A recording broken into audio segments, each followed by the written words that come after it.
Today we are at Wiehle Avenue at the W&OD Trail. We're going to have a ribbon cutting event to open the new pedestrian bridge overpass. 3, 2, 1. There are a lot of people involved in this project, so it's a coordination between Nova Parks, VDOT, FCDOT. This bridge is going to save lives.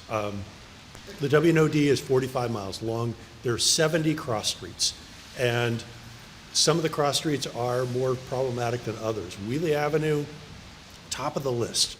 So this bridge was built to promote safety of the W&OD Trail users.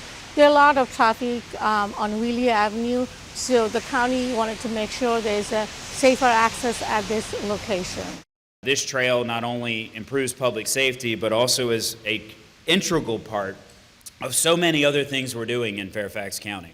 It's more than just a bridge. It weaves into our active Fairfax transportation plan that this Board of Supervisors unanimously endorsed in 2022.